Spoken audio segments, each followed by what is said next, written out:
Ka'batullohda azizlar yana bir ulug' bir mo'jiza, jannatning ikkinchi narsasi, ya'ni ne'mati desak to'g'ri bo'ladi. Jannatdagi ikki narsa dunyoda bor.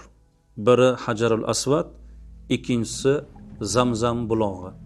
Zamzam bulog'i Ka'batullohdan 13 metr uzoqlikda, hozir endi tavofni tagida, oyoqni tagida qolib ketgan. Zamzam bu Allohning ne'mati. Ko'zi dunyoda, o'ziga jannatdan kelyapti. Zamzamga hozir nasos qo'yilgan, 1 sekundda 18 litr chiqadi. 1 daqiqada 660 litr chiqadi.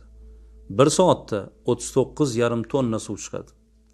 10 soatda taqriban 390 tonnadan oshiq. 20 soatda 780 tonnadan oshiq.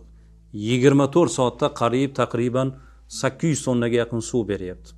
Endi qizig'i shundaki, agar shu suvni tortib olinmasa, to'lib toshib oqib ketmaydi. Agar tortib olinsa, soatiga 39,5 tonna suv beryapti.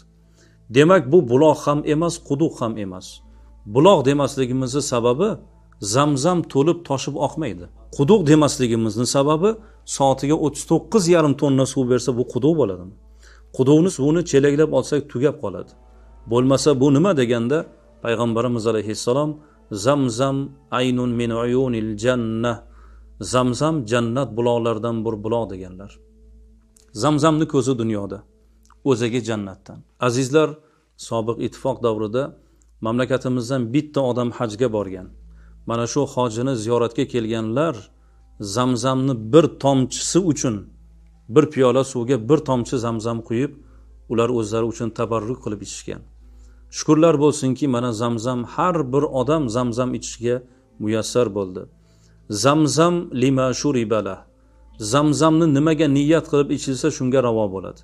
Abdulloh ibn Umar Zamzam ichishdan oldin bitta narsani so'rardilar. Parvardigor, qiyomatda chanqamasligim uchun ichaman deb so'rardilar. Zamzam ichishdan oldin duo qilmoq bu mustahabdir. Zamzam umrada, hajda bir amal azizlar. Umrachi, hoji tavof qiladi, 2 rakat tavof namozini o'qiydi, Zamzam ichadi, keyin sa'y qiladi. Demak, umrada ham, hajda ham Zamzam ichish bu bir amal. Azizlar, Zamzam ichganda o'rindan turib, iloji bo'lsa qiblaga yuzlanib, duo qilib, hurmat ko'rsatib, Zamzamni ichishda odob ko'rsatishligimiz bu mustahab bo'ladi. Alloh taolo har birimizni o'sha Zamzamning huzuriga borib, Ka'batullohning huzurida qadamlarimiz yetib, o'sha manzilda Zamzam ichishimizni Alloh nasib aylasin. Qiyomatning katta-katta alomatlari bor. Ana o'sha katta-katta alomatlardan bittasi Zamzam quriydi azizlar.